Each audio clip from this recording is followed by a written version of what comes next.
In this video, we're going to be talking about what a perpendicular bisector is, just as a review, and also some extra properties about the perpendicular bisectors.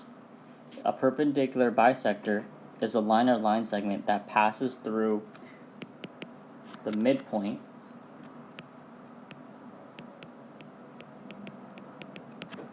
of a side of a triangle and is perpendicular to that side.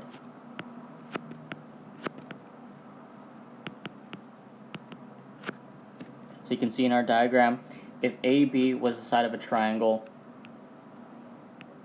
this line here is creating two equal parts since it's in the midpoint, and it is perpendicular, indicated by the red box. Okay. Now, an extra property that we have with the perpendicular bisector is that a point is equidistant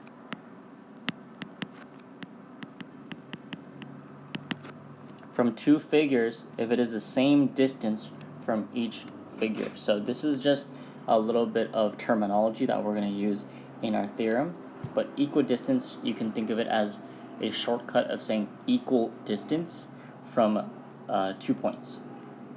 Okay. Now we're going to switch over to a camera view angle of me creating a perpendicular bisector on paper, and we'll be right back.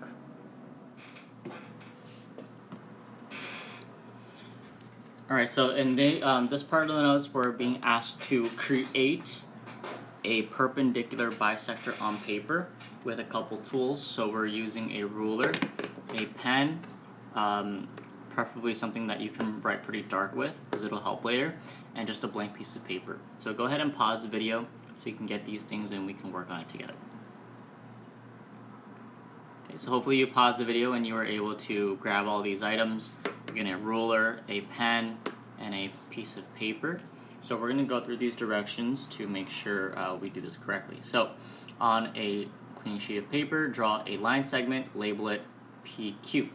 So I'm going to put 2 points, kind of close together, labeling it P and Q, and I'm going to connect it, creating that line segment.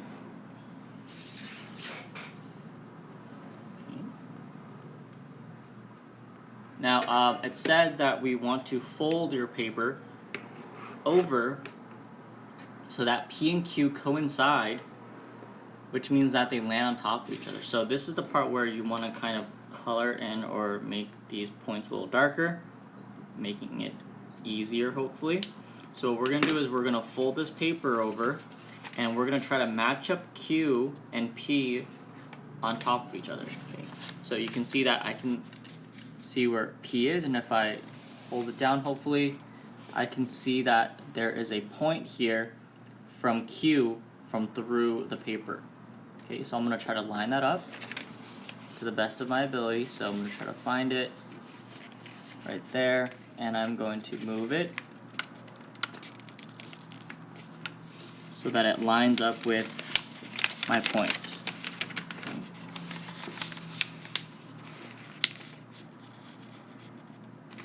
So once it's lined up, I can see that through my paper it is lined up with Q. I'm going to make this crease where the paper is folded. So I'm going to crease that right down the middle. Now what we're going to do is, hopefully when we open that up, you'll have a line that goes straight in between P and Q. Okay, step 3 says unfold the paper, which we just did, and we're going to draw a line on this crease. So I'm just going to trace this crease we made with my pen,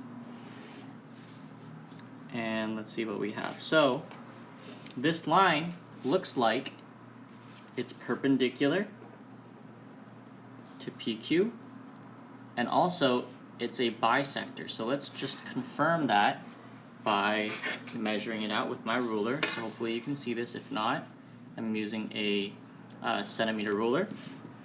So I'm going to measure, and I see that it's around 1.75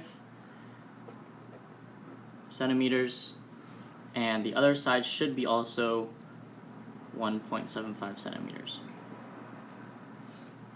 Okay, so meaning that these two are congruent and we have an perpendicular bisector. So this line appears to be a perpendicular bisector.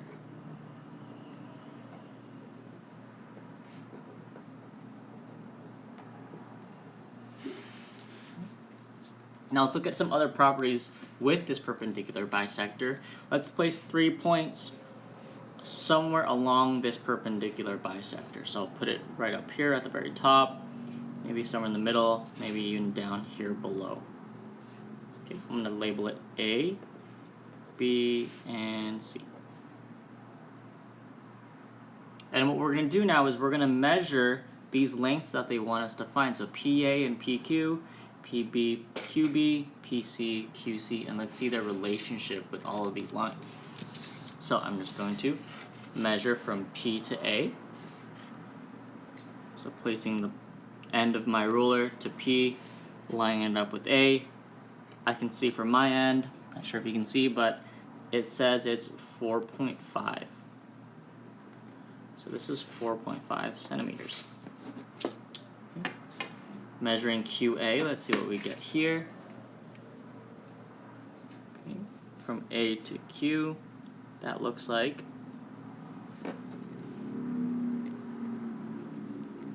also 4.5. Okay. Let's try PB. P to B, measuring that, I get 3. Now, just from my last two pairs, what do you think will be BQ if it should follow the same pattern? Now, looking at this before, 4.5 was on the left side, 4.5 was also on the right side. Maybe these two should match each other. So let's check. Okay, B to Q looks like it is also 3 centimeters.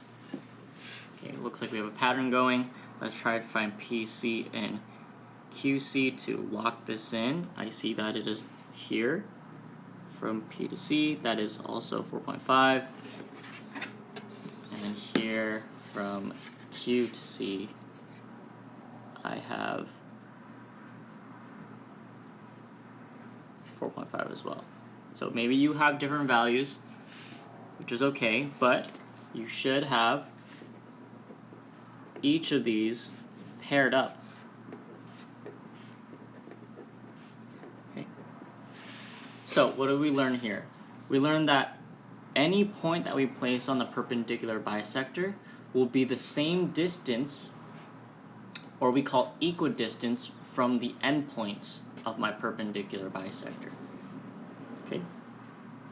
So we'll take a look at this property and some problems in the rest of our notes.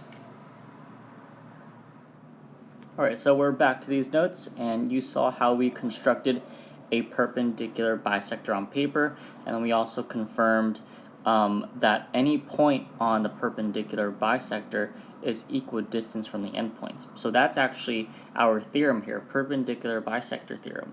So let's fill these blanks out. If any point on the perpendicular bisector of a segment is equidistant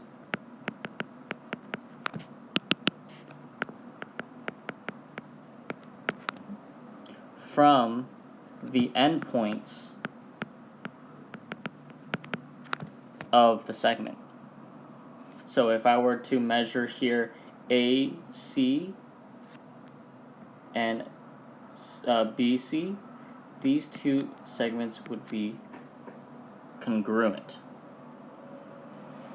Okay, so that's what the perpendicular bisector theorem is, and we're going to be using that quite a bit for the rest of these notes. But before that, let's go ahead and practice again. On paper, sometimes it's hard to, do constructions without a ruler or a protractor, but we can always use markings to indicate what we're looking at. So let's try to indicate that we're looking at a perpendicular bisector for this triangle. So focusing on one side at a time, we have our first side here. we're going to draw a straight line straight through it somewhere towards the middle. So let's say we want to hit there. We'll draw a straight line. Hopefully it's looks somewhat perpendicular to it. Okay. And in order to mark it as a perpendicular bisector, let's put our right angle at the intersection, and we'll put tick marks on each side of it showing that it creates two congruent parts. Okay. Let's do that for the other side. So let's look at this side here. Okay. So again, aiming for the middle of that side, I'm going to draw a straight line through it, hopefully somewhat, again, perpendicular. Labeling it with a red box, showing it's 90 degrees, and that it's in the middle with a different set of tick marks. Okay. Finally, we'll do this last one in red. Let's say we were looking at this one here, and it's somewhere in between, let's say here. So it's right in the middle of that side, and I'm going to draw a straight line through, marking it with a 90-degree angle and a new set of tick marks. So you can actually see that all of these perpendicular bisectors, they actually intersect in one spot here. Now that part's not important, but just knowing that it does intersect shows that may be a way to confirm that you did do it correctly. But with the markings, you should be able to let me know if you understand what a perpendicular bisector is. So in the rest of the class, we're going to fill out the rest of these notes and do some example problems.